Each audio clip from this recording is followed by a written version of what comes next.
Maliwanag po ang Biblia na sinasabi po sa atin na hindi exempted ang mga Kristiyano sa mga pagsubok ng ating buhay.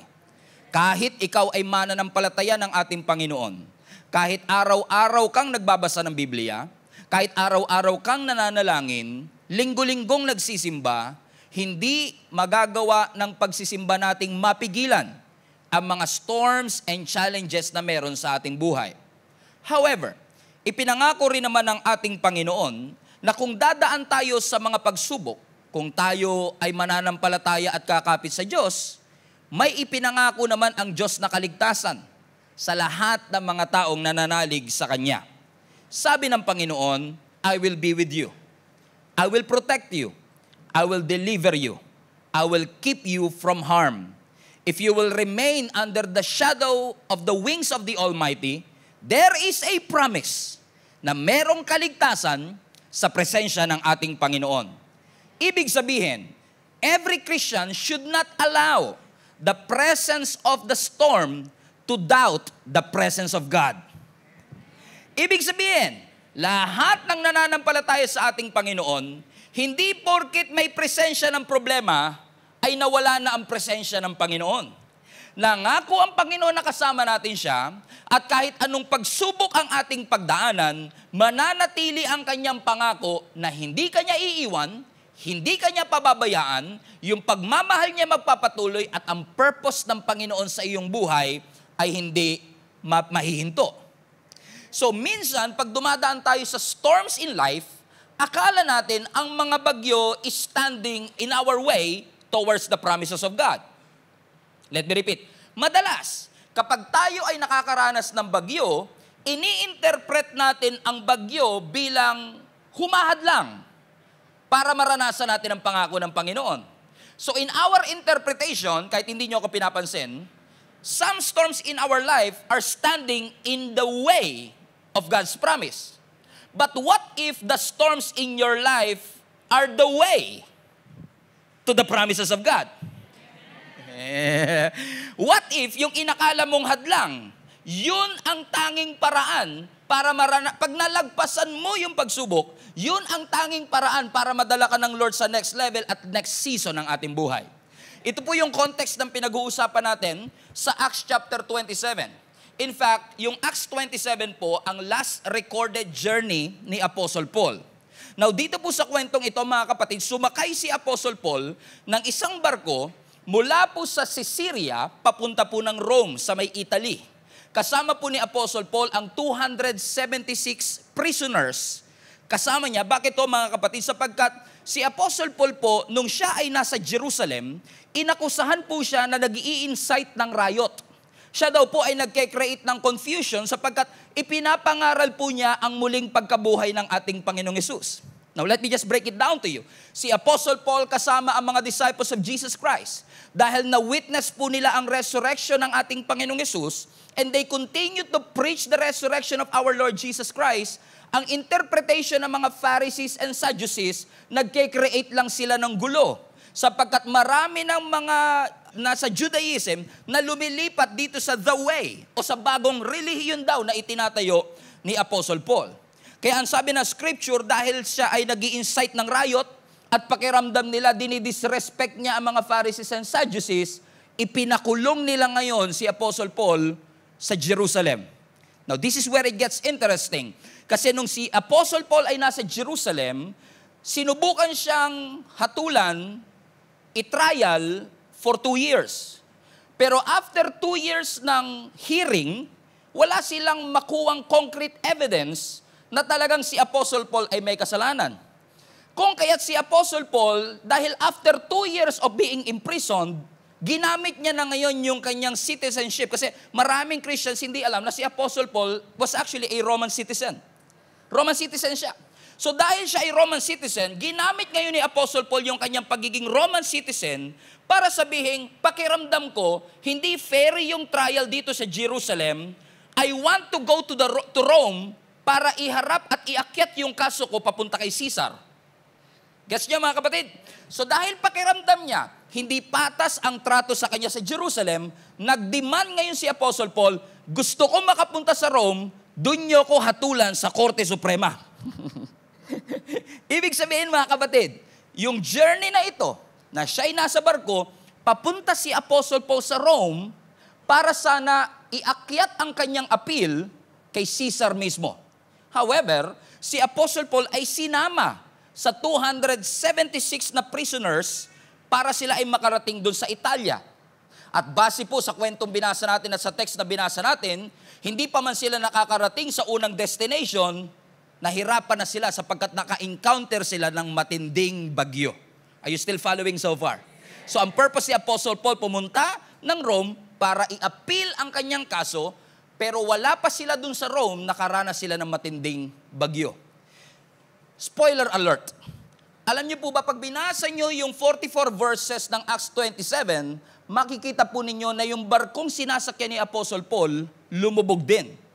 So on the way to his trial, on the way para sa maabsuelto siya sa kanyang kaso, he has to go through two important challenges in his life. Storms and shipwreck. Binagyo na, lumubog pa yung barko. And usually mga kapatid, we use this platform a lot to talk about the storms in our life.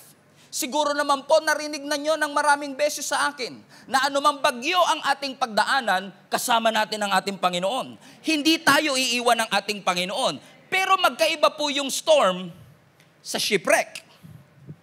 Anong difference, Pastor? Kasi yung storm, it may delay your journey, pero ang shipwreck could actually stop your journey. Yung storm, it will pass over. Pero ang shipwreck, it will force you to start over. Nakaranas na tayong lahat ng storm, pero marami din sa atin tahimik lang, pero nakaranas sila ng shipwreck. Malalaman niyo to, ganito no? Nung nakaranas ka ng storm, ang sabi mo kay Lord, Lord, bakit nangyari to sa akin? Pero yung nakaranas ng shipwreck, ang sinasabi nila, may Diyos ba talaga? Kapag may problema sa relationship, may storm. Pero pag nag-break kayo, yun ang shipwreck. Guess nyo na? Amen? So, lahat nag-i-struggle, pero marami sa atin mga kapatid na challenge tayo, marami sa atin na i-inspire tayo sa salita ng ating Panginoon na sinasabing kasama tayo ng ating Panginoon sa anumang storm na pinagdadaanan natin. Pero we have to recognize as well na bawat Kristiyano daraan sa mga shipwreck ng ating buhay.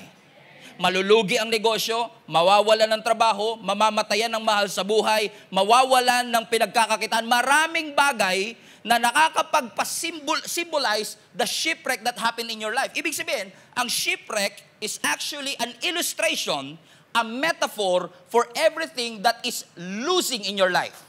Yung nawawala, yung lumulubog. Pero alam niyo ba mga kapatid, sa storya na pinag-aralan natin, since 44 verses nga to, hindi naman natin kaya lahat pag-aralan kung i-discuss natin yung 44 verses, pero uunti-untiin ko na lang i-digest sa inyo para mas maunawaan natin. Kasi kung babalikan po ninyo mga kapatid ang storya mula dun sa simula, bago pa man umalis si Apostle Paul, bago pa man sila tumawid papunta ng Rome, kinausap niya na yung mga sailors. Ang sabi niya sa verse 10, Men, I perceived that this voyage will end with disaster and much loss. Not only of the cargo and ship, but also our lives. Are you still with me? Let's read that again. Ang sabi ni Apostle Paul sa mga sailors, now listen, si Apostle Paul, tent maker, si Apostle Paul, minister of the word. Now itong minister of the word at tent maker, pinapangaralan yung mga actual na seaman. Para sabihin, guys, wag nyo nang tuloy. Mapapahamak tayong lahat. Hindi lang tayo mawawalan ng cargo, pati yung buong barko, lulubog, and we will lose our lives. Now, this is a bold statement from Apostle Paul himself na wala namang alam sa navigation sa barko. In essence, kung ipaparaphrase natin yung sinabi ni Apostle Paul, ang sinasabi lang ni Apostle Paul, hey guys, listen, the ship will not make it. Our vessel will not survive this storm because this ship will fall apart. Hindi ko alam kung sinong kinakausap ng ating Panginoon, pero gusto lang ipaalala ng Panginoon sa iyo. Alam kong lahat tayo, we want to get to our destination, but some ships in your life will not make it. Tamo, tahimik? Mas maganda kasing pag-usapan nyo, you are going to make it. God is going to bless you. God is going to open doors of opportunity in your life. God is going to use you to be a blessing to other people. And everybody will shout. Everybody will say, Amen. Pero mahirap mag-Amen kapag sinabing may mga ship sa buhay ninyo na hindi magtatagal. May mga ship sa buhay natin na nalulubog. May mga relationship na mapuputol. May mga partnership na mapuputol. May mga friendship na masisira. May mga hardship na pagdadaanan. Come on now. Amen. There will be ships in your life that's not going to make it. Alam ko nananalangin tayo. Alam ko nagfa-fasting tayo. Alam ko meron kang pangarap of a happily ever after. Alam ko meron kang vision that you're going to make it, that you're going to succeed. But some ships in your life will not make it. Sometimes, may mga barko, may mga ships sa ating buhay na hindi makakarating sa kabilang dako. Kahit gaano kalaki ang Bible mo, kahit linggo-linggo ka nagsisimba, some ships in your life will fall apart. The thing that you're holding on will fall apart. May mga projects na hindi matutuloy. May mga businesses na magsasara. May mga mahal sa buhay tayo magpapaalam. Alam kong gusto natin na ayusin ng Diyos ang mga circumstances na meron tayo sa ating buhay, but I'm afraid to tell you that some ships in your life will fall apart. Now listen. Alam kong tahimik kayo and I expected it na magiging tahimik kayo, mga kapatid. Pero di ba, wala naman siguro sa ating sasakay ng barko kung alam mo lang naman nalulubog ito. Right? Sino sa inyo, pupunta kayo sa pier, sabi niya, lulubog to pero sasakay ako. Si Apostle Paul lang nagsasabi noon. Pero sa realidad ng buhay, kung alam mong lulubog yung barko, ba't ka sasakay? Kung alam mong yung eroplano babagsak, bakit ka sasakay? Kung alam ko lang na ipagpapalit niya ako sa iba, di na ako pumayag na pinakilig niya ako. Di ba? Bakit tayo papayag? Kung alam ko lang naman na tatanggalin ako sa trabaho, bakit pa ako nag-apply? Kung alam ko lang naman na magbabackslide ako, bakit pa ako naging born again in the first place? Kung alam ko lang naman na malulugi yung negosyo, di ko na sinimulan. Kung alam ko lang na yung proyektong ito ay masisira at mahihinto, bakit kailangan ko pang sinimulan? Katulad ni Abraham, kung alam lang sana ni Abraham na ipapa-offer lang yung anak niya si Isaac, ba't pa siya binigyan ng anak? Bakit ka pa sasakay ng barko kung alam mo naman palang lulubog? And sometimes when our ships are sinking, the boat is sinking, group yourselves into three. Minsan, listen to me mga kapatid, I believe God is talking to you today, marami sa atin ang hanggang ngayon in denial pa rin. Kasi pakiramdam natin, kaya nating sagipin yung barko using our own skills and our own ability. But listen to me, no amount of skill can stop the ship from sinking if God allowed it to happen. Kahit gaano tayo katalino at katalented, if God allowed it to close, it will close. If God allowed it na mawala, mawawala siya. It's part of our life. May itinuturo ang Panginoon sa mga shipwrecks ng ating buhay. Yes, all of us will go through storm. All of us are prepared for the storm. But I want you to be prepared for the shipwrecks that's going to happen in your life. Dadaan po ang shipwreck, mga kapatid. Eh sabi ko nga sa Lord, Lord, napakapalad ng simbahang ito, tinuturuan mo kami na maging handa sa mga shipwreck ng aming buhay. Kasi kung gusto lang tayong pasigawin ng Panginoon, sasabihin ng Panginoon, huwag kayong mag-alala. Dahil hindi kayo iiwan ng Panginoon, hindi kayo malulungkot. Pero hindi yun ang totoo. Lahat tayo dadaan sa kalungkutan. Lahat tayo dadaan sa pagkalugmok. Lahat tayo dadaan sa pagbagsak. Lahat tayo dadaan sa shipwreck. Pero gusto ng Lord na maging handa tayo na kapag dumaan tayo sa shipwreck ng ating buhay, lumubog man yung barko, yung pananampalataya natin ay hindi sasama sa paglubog ng barko. Listen to me mga kapatid, huwag mong masyadong hawakan yung mga ship ng iyong buhay. Your ship is not your savior. Your business is not your savior. Your talent is not your savior. Your education is not your savior. That relationship is not your savior. Your dream guy is not your savior. Jesus is our savior. Hold on to Him. Lahat ng ship na yan, posibleng lumubog. Posibleng bumagsak. Pero tatandaan nyo mga kapatid, hindi tatanggalin ng Diyos ang isang bagay na kakailanganin mo sa next season. Kung tinanggal ng Panginoon, ibig sabihin, hindi mo kailangan. Ang hirap mag-amen doon, Brad. Ang sakit sa pakiramdam kasi, pagtanggalan, paglugian, ganon, pagkawalaan, iwanan, ang hirap noon. Ang mas masarap pag-usapan, hindi kayo iiwan ng Panginoon. God is going to bless your business. God is going to open doors of opportunities in your life. Pero can you still praise God kahit tinanggal niya? Can you hold on to your faith? Can you stay in faith even though you have an excuse to walk away? Because some ships in your life will sink. May mga bagyo, may mga parte ng ating buhay na lulubog. May mga parte ng ating buhay na hindi mananatili forever. Pero kapag kinuha ng Panginoon, ibig sabihin, hindi mo kailangan sa next season ng iyong buhay. In fact, kahit mawala ang transportation, kaya ka pa rin dalhin ng Lord sa destination kasi after all, transportation lang siya, pero maraming pwedeng gamitin ang Lord na transportation para pagpalain ka. Now listen to me. We don't want shipwrecks. Pero let's step back a little bit. Let's just put the context on the story. So yung barko ay papunta ng Rome. Si Apostle Paul, kasama ang 276 prison, mula si Syria, papunta sila ng Italy. However, ang sabi ng ibang verses na hindi na natin binasa, nung sila'y nag-journey na, ang lakas ng headwind. Ibig sabihin, yung wind was contrary to them. Unfortunately, gusto man nila maglanding sana sa Phoenix, dinala pa sila ng hangin sa open sea. Dinala sila sa southwest, kaya mas lalong naging matindi yung kanilang problema, to the point na unti-unti na silang nawawala ng pag-asa, tinapon na nila yung kanilang mga cargo, gumamit sila ng rope para i-hold yung anchor ng kanilang barko, but to no avail, walang nangyari. They tried to save the passenger, they tried to save the boat, but unfortunately, they cannot control what's happening on the boat. So habang sila'y papunta ng Rome, yung kanilang mga stations hindi nila madaanan, nilabas na nila yung kanilang mga lifeboat.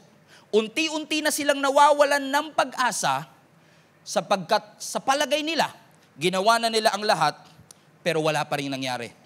Ano kung titignan nyo ang sinasabi ng scripture, 14 days po silang nasa gitna ng dagat, naubusan sila ng pagkain at sa loob ng 2 linggo, hindi nila nakita na sumikat ang araw.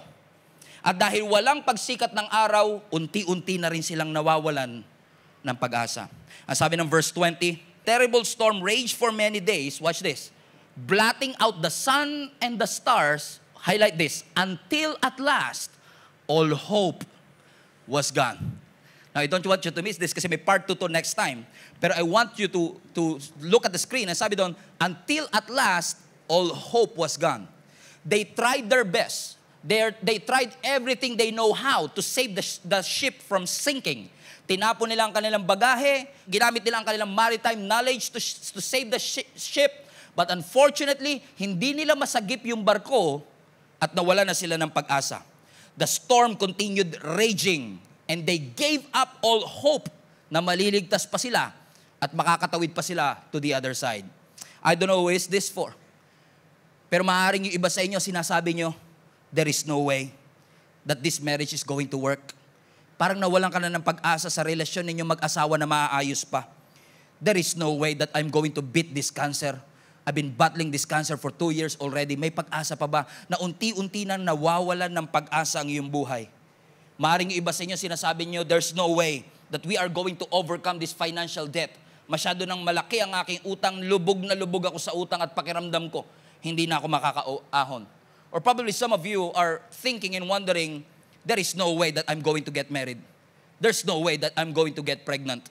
After everything that you've been through, there's no way that I'm going to succeed. There's no way na makakapagtapos pa ako ng pag-aaral. My hope is all gone.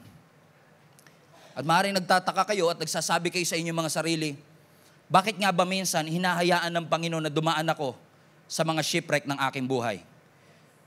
You know, while I was reading Acts 27, I don't even have a plan to preach on this, pero when I was reading Acts 27, I realized na isa sa mga dahilan kung bakit tayo na si shipwreck is yung ating capability to really trust the Lord.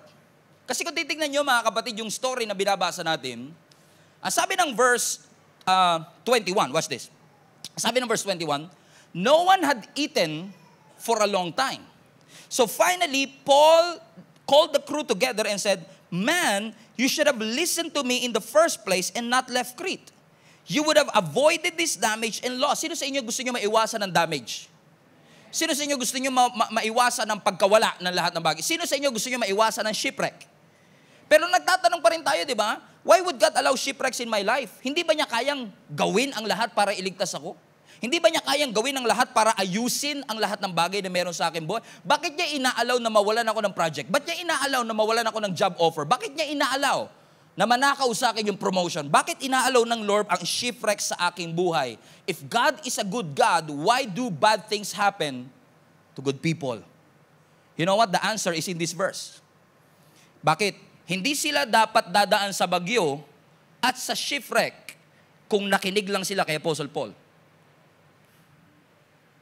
Watch this. Ang sabi ng scripture, you should have listened to me. Ang sabi ni Apostle Paul. Bago pa sila umalis, sabi ko na sa inyo, huwag kayong maglalayag, mapapahamak tayo. Remember verse 10? Di ba sinabi ni Apostle Paul, huwag na tayong tumawid because I perceive that there will be trouble ahead of us. Merong shipwreck, loss of cargo, mamamatay tayong lahat. Pero dahil si Apostle Paul, tent maker lang, ayaw nilang pakinggan. Kasi mas may tiwala sila sa expertise ng seaman kesa sa salita ng Panginoon. Amen? Kaya hindi sila naniwala. At dahil hindi sila naniwala, dumaan sila sa bagyo. Now imagine this scenario. Binalaan sila ni Apostle Paul, hindi sila nakinig. Nung nandun na sila sa gitna ng bagyo, gumigewang-gewang yung bangka, ginagawa na nila ang lahat para maligtas, and then nakatayo si Apostle Paul. Kung nakinig sana kayo, di dapat hindi tayo binabagyo ngayon. Alam nyo, isa sa mga reason, fasten your seatbelt ha, ayoko kayong saktan. Pero isa sa mga reason kung bakit tayo nasa shipwreck, hindi ka kasi nakinig eh. Sinabihan ka before. Wag na yang lalaki na yan. Ang tigas ng ulo mo. Sinabihan ka na before, hindi kikita yung negosyo na yan. Pero dahil mas may tiwala ka sa expertise mo bilang entrepreneur, kaysa sa salita ng ating Panginoon, sinuway mo ang ating Panginoon. Hindi ka nakinig. Isa sa mga rason kung bakit tayo dumadaan sa shipwreck, we're not listening. Sabi mo sa katabi mo, nakikinig ka ba? Nakikinig ka ba? Nakikinig ka ba? Sabi mo sa katabi mo, para sa ito, para sa ito. Ano ang sinasabi ni Apostle Paul? Balik mo yung verse, anak. Ang sinasabi ni Apostle Paul, you should have listened to me in the first place and not left Crete. You would have avoided all this damage and loss. Kung nakinig ka, hindi dapat madadamage yung barko.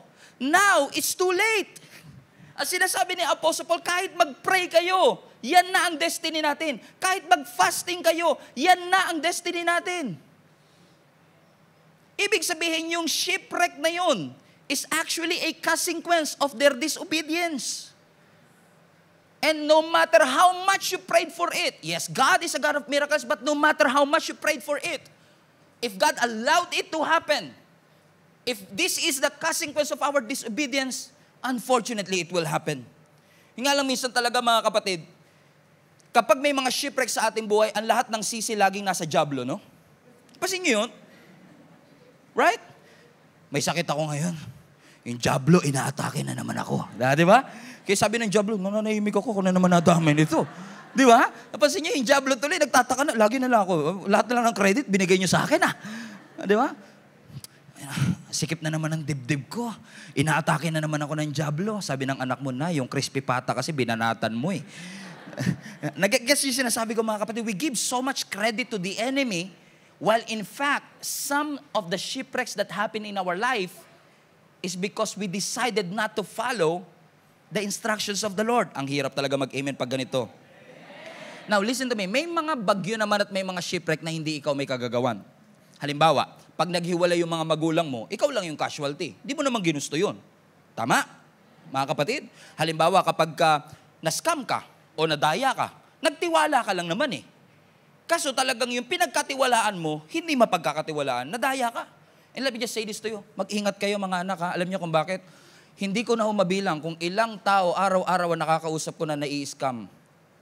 At pag nakita niyo po ang mukha ng lahat ng nai-scam, maaawa po kayo. Milyon-milyon, hundreds of thousands of pesos ang kinukuha sa kanila ng mga scammer, nadadaya, naloloko. Minsan ang ugat greed. Minsan ang ugat talaga is ignorance. Hindi lang nila alam how to protect their accounts and so on and so forth. Kapag may mga ganitong pagkakataon, sasabihin mo, shipwreck to sa buhay ko, pero hindi ko naman to ginusto.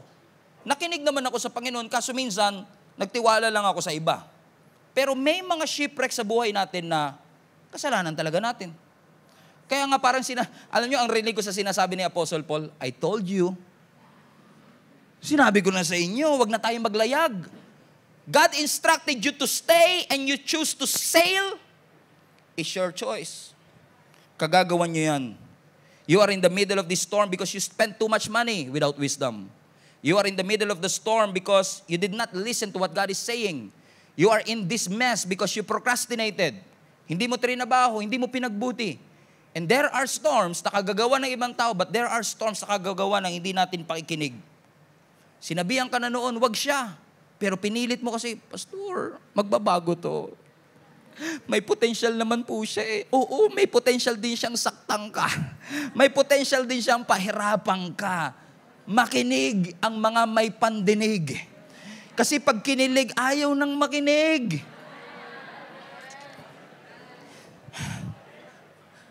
Kaya tuloy, they gave up all their hope. Kaya sabi na scripture, they tried to save the ship. Pero dahil alam nila it's their fault, finally, they gave up. Wala na talaga. Wala nang pag-asa.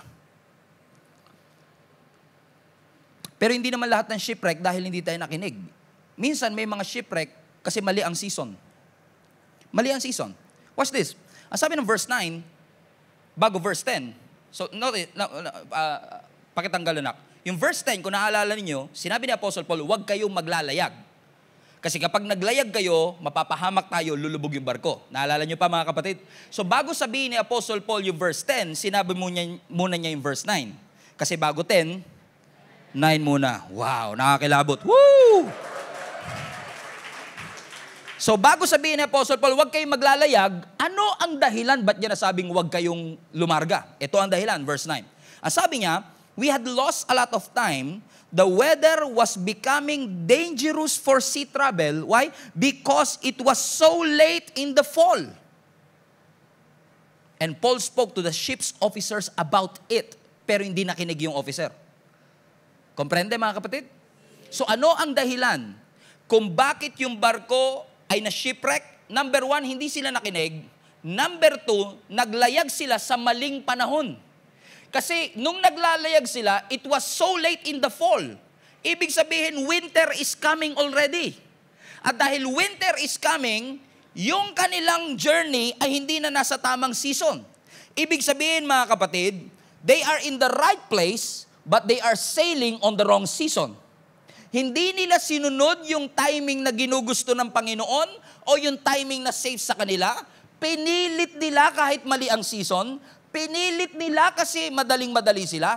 Pinilit nila kasi atat na atat sila. Huwag kayo masasaktan, hindi kayo ito taga-ibang church to. Pinilit nila kahit sinabihan na silang wag na. Pinilit nila kahit binalaan na silang wag na. Pinilit nila kahit alam nila maghihirap. Pinilit nila.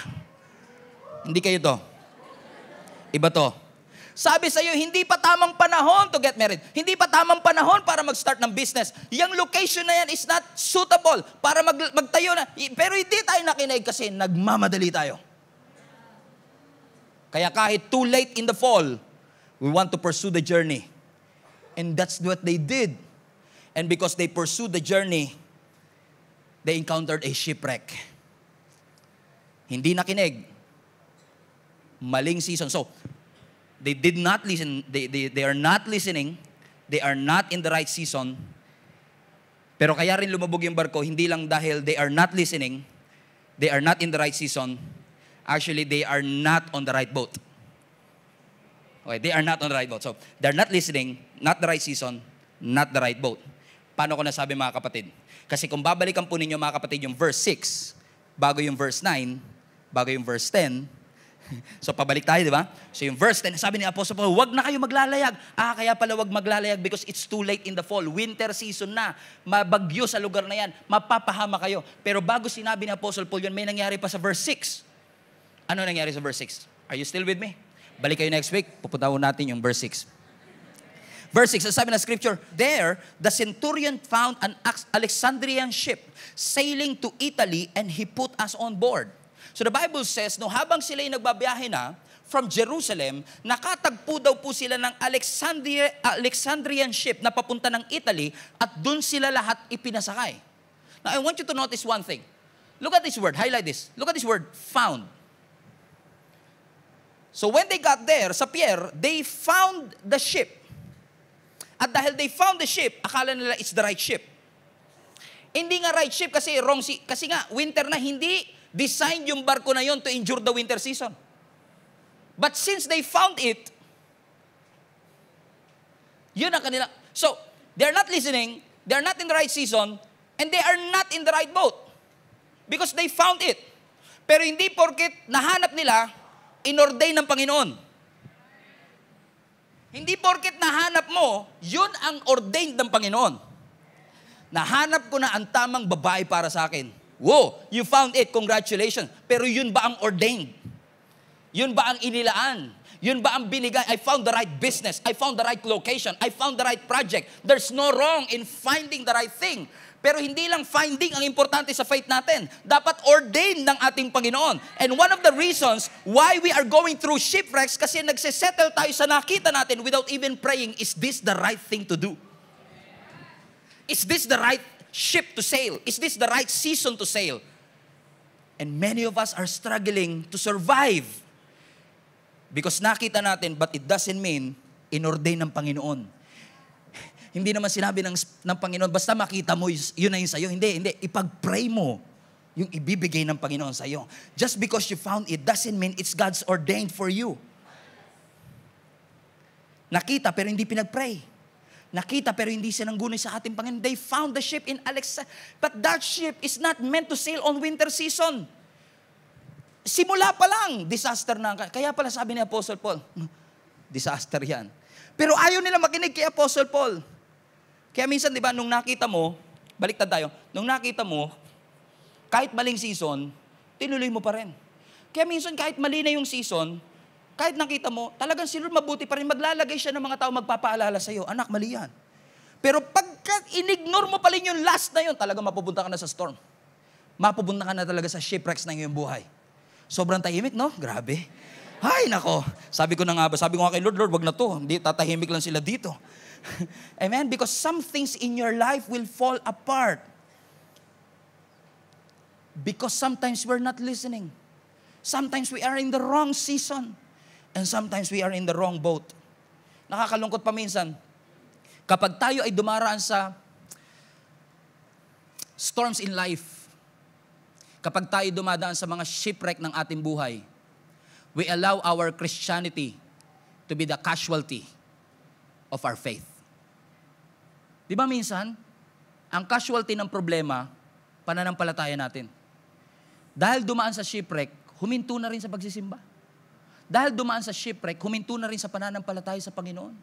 I've been talking to one of the attendees kanina ng 9 a.m. service and she was touched with the message. Sabi niya sa akin, Pastor, yung message na ito tingin ko para sa akin. Kasi naniniwala ako, Pastor, na nung dumaan ako sa mga shipwreck at mga pagsubok ng aking buhay, sinubukan kong huminto sa aking pananampalataya. In fact, kaninang umaga, wala akong plano makinig ng preaching, kahit online. Pero gumawa ang Diyos ng paraan. Sinaksak ng nanay ko sa Bluetooth speaker yung preaching mo. Kaya kahit nasan akong bahay, narinig ko. At buti na lang, narinig ko yung preaching, Pastor. Kasi nung narinig ko yung preaching, nabigyan uli ako ng pag-asa. You know why? This is not a laughing matter. You know why? Because she attempted suicide this week. Because of the shipwreck that she went through. But thanks be to God, ni-replenish ng Lord yung hope na meron siya. At nag-press on siya. Kapag dumadaan ka sa shipwreck, huwag mong ihinto. Ihinto mo yung pagrereklamo, ihinto mo yung pagdududa, pero huwag mo ihinto yung pananalangin. Huwag mo ihinto yung pagsisimba.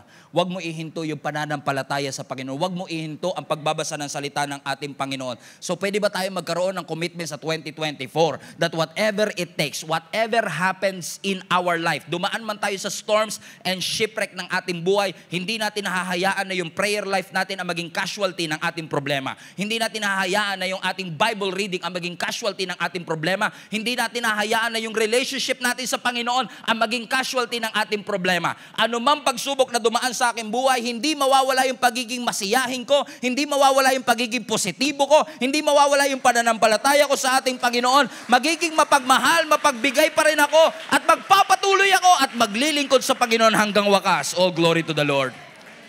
Pero in case tahimik ka buong service, at ine-expect kung magiging tahimik ka talaga buong service, bibigyan kita ng one last time to say amen. Kasi ito lang yung pinaka-amenable part ng preaching sa totoo lang. Amen? So fasten your seatbelt, because when I read this, I want you to confess this with all your heart, that whatever this verse is saying, you're gonna hold on to it. And you're going to believe that this is something that God is promising in your life today. Amen? Kasi sabi ng scripture, they lost all their hope. Tinanggal nila yung kanilang mga bagahe, tinapon nila ang kanilang bagahe, binaba nila yung kanilang angkor, ginawa nila ang lahat to save the ship. But unfortunately, they cannot. Kaya sabi ni Apostle Paul, sinabi ko na sa inyo, wag na kayong mag-sail, pero mapilit kasi kayo. Ang saklap, no? Kasi, alam niyo yun, yung parang, may kaibigan ba kayo nung nasa problema ka na, sinabihan ka pang, sinabi ko kasi sa iyo eh. Di ba parang sarap sa pakin ng mga ganon, no? Alam ko na nga, tama ka na nga, hindi na nga ako nakinig eh, no? Tapos papamukha mo pa talaga sa akin, maling-mali ako eh, no? Ang kailangan ko ngayon, solusyon, hindi konsumisyon. Di ba may kilala kayong ganon? Just imagine, Apostle Paul, nakatayo siya doon, sinabi ko na sa inyo, wag na kayo maglalayag. Kasi mapanganib nga. But watch this, may sinabi pa si Apostle Paul kasunod nun.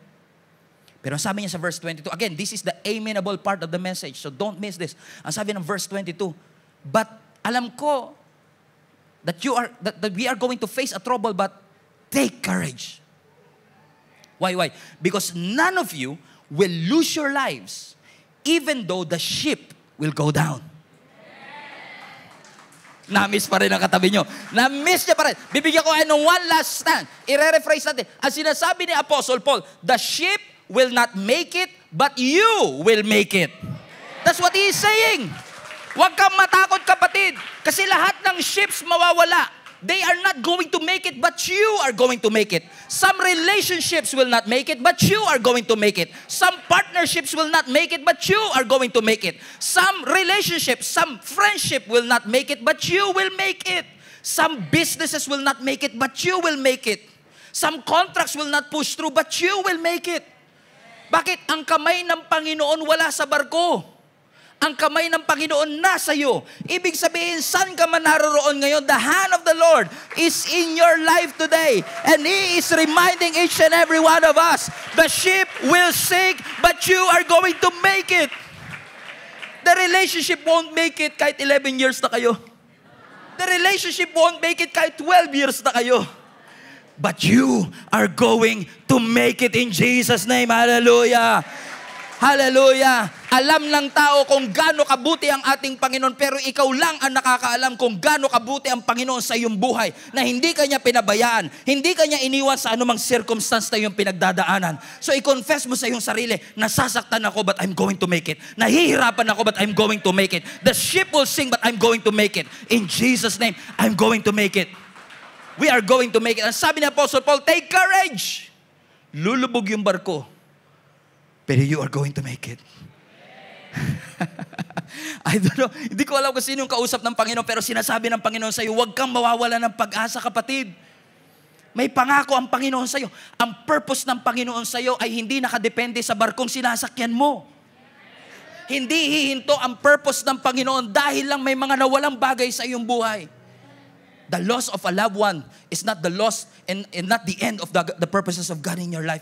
God is going to help you to make it through the other side.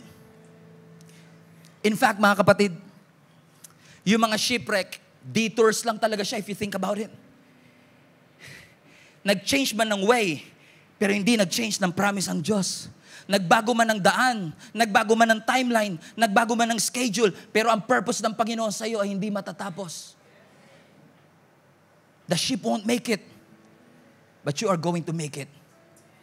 You know, sometimes, I don't know who is this for, pero minsan, gusto lang talaga tayong yakapin at paalalahanan ng Panginoon na baka we put too much confidence on our boat.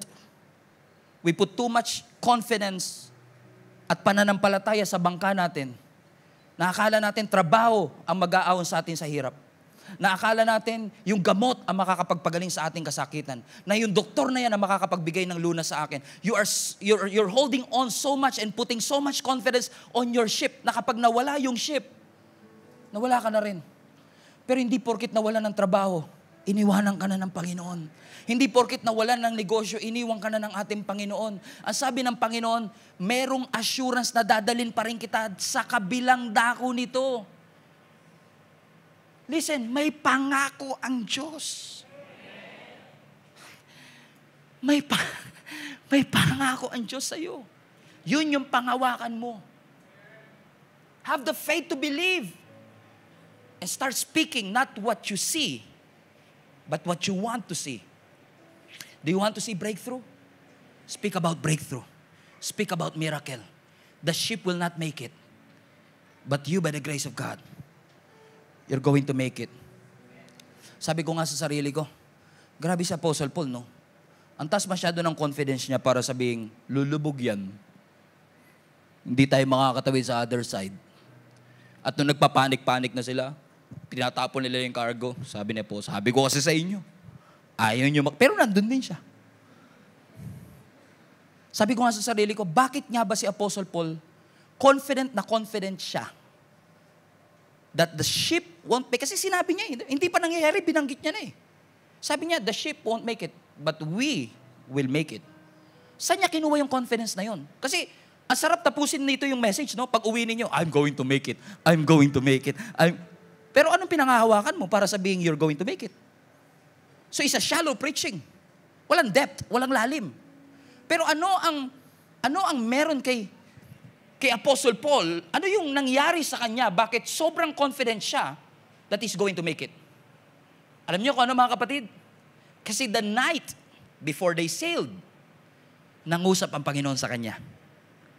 Watch this. Ang sabi ng verse 23, and I'm going to close with this. For last night, the angel of the Lord to whom I belong and whom I serve stood beside me and said, verse 24, don't be afraid, for you will surely, not maybe, you will surely stand trial before Caesar. And what's more, God in His goodness has granted safety to everyone sailing with you. Para sinasabi ng angel kay Apostle Paul, dahil nandun ka sa bangkang yon, lahat ng mga kasama mo maliligtas na rin kasama mo. Ano sinasabi ni Apostle Paul? Kaya confident si Apostle Paul na sabihin that my ship won't make it, but I will make it, kasi nangako ang Panginoon sa kanya na ang purpose at ang final destination niya, haharap siya kay Caesar, doon mismo sa Roma. Sabi ng Scripture, you will surely stand trial before Caesar. Ibig sabihin, sure na sure ang Panginoon that whatever happens, magkaroon man ng detour, mapunta ka man sa Phoenix, mapunta ka man sa ibang lugar, but I will surely bring you to your destination. Don't be afraid. Don't be afraid. Don't be afraid. Don't be afraid. Alam ko nakakatakot pag tinitignan mo ang bank account mo. Alam ko nakakatakot pag tinitignan mo lahat ng mga credit card bills mo. Alam ko nakakatakot kapag tinitignan mo ang sitwasyon ng iyong mga anak. Paano ko sila mapagtatapos? Paano ko sila mapag-aaral? Alam ko nakakatakot pag tinitignan mo ang mga magulang mo nangihina. Paano na lang pag kinuha sila ng Panginoon? Pero gusto ko lang sabihin sa iyo, kapatid, ano ang bagay na tatanggalin ng Panginoon sa iyong buhay? Ibig sabihin, hindi mo kakailanganin sa next season ng iyong buhay. I want each and every one of us to go through 2024 at magkikita-kita ulit tayo sa 2025 na lahat tayo nakaranas ng shipwreck pero nakangiti pa rin tayong lahat. Lahat tayo nakaranas ng shipwreck pero hindi tayo sumuko sa ating Panginoon. Nawalan tayo ng trabaho pero hindi tayo nawalan ng pananampalataya sa ating Panginoon. You were pressed but not crushed, persecuted, not abandoned, struck down but not destroyed, limited but determined, lubog pero hindi lunod, bumagsak pero hindi wasak, piniga pero hindi nadurog. Why? Because God is with us. Hallelujah. God is with you, my friend. The confidence that we have that we will make it to the other side is the Word of God Himself. God is with you. And because God is with you, you are going to make it. You're not going to make it on your own. You are going to make it because Jesus is with you.